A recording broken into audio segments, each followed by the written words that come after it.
दोस्तों 6 अगस्त 2025 को आरबीआई अपनी अगली मॉनेटरी पॉलिसी की घोषणा करने वाला है। इस बार फैसला आसान नहीं होगा। एक ओर महंगाई में राहत, दूसरी ओर अर्थव्यवस्था में सुस्ती। साथ ही अमेरिका द्वारा भारत के कुछ उत्पादों पर नई टैरिफ ड्यूटी लगने से वैश्विक दबाव और बढ़ गया है। तो क्या आरबीआई फिर से ब्याज दरों में कटौती करेगा या अभी विराम लेना बेहतर मानेगा? चलिए आसान भाषा में समझते हैं। रेपो रेट क्या होता है, सीआरआर एसएलआर का क्या मतलब होता है और ये सब निवेश व ईएमआई पर कैसे असर डालते हैं। तो चलिए शुरू करते हैं आज का वीडियो। रेपो रेट क्या होता है?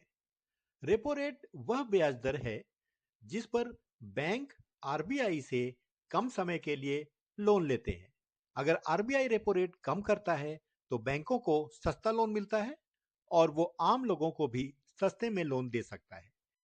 जब आरबीआई रेपो रेट में कटौती करता है तो आपके होम लोन, पर्सनल लोन और कार लोन के ईएमआईज कम हो जाते हैं। सीआरआर, कैश रिजर्व रेशियो क्या है? बैंक को अपने कुल डिपॉजिट का कुछ हिस्सा नगद के रूप में आरबीआई के पास रखना पड़ता है। इसी को सीआरआर कहते हैं।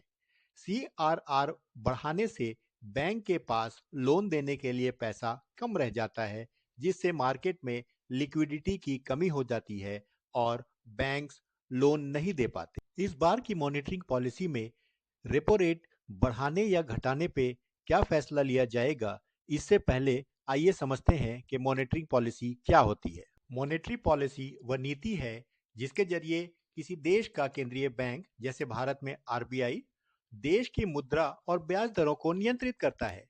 इसका मुख्य उद्देश्य होता है महंगाई को नियंत्रित करना, अर्थव्यवस्था में स्थिरता बनाए रखना, रोजगार को बढ़ावा देना, सस्ती या महंगी लोन व्यवस्था करना, रुपए की वैल्यू को स्थिर रखना। इन कामों को करने के लिए आरबीआई मुख्यतः इन टूल्स का इस्तेमाल करता है, जैसे repo rate, reverse repo rate, CRR और एसएलआर। जब आरबीआई ब्याज दरें घटाता है, लोन सस्ते होते हैं, ईएमआई कम हो जाती है, निवेश और खपत बढ़ती है, अर्थव्यवस्था को बूस्ट मिलता है।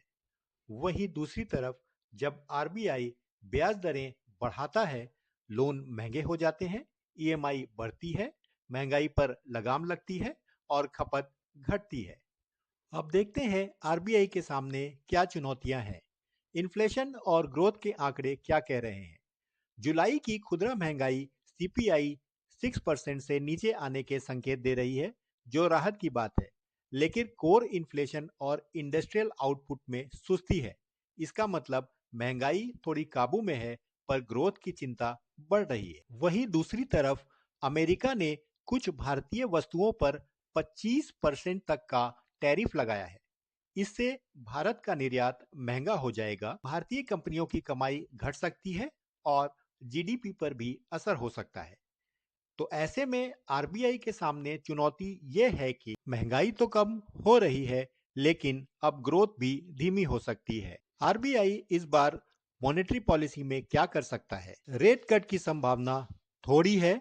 इसका रीजन ये है कि महंगाई काबू में है, लेकिन यूएस टैरिफ और ग्रोथ की चिंता है।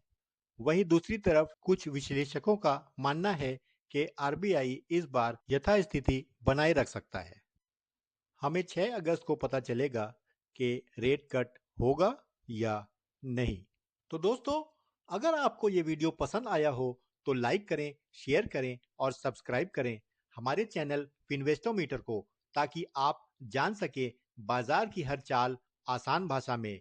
मिलते हैं अगले वीडियो में, तब तक के लिए बाय बाय।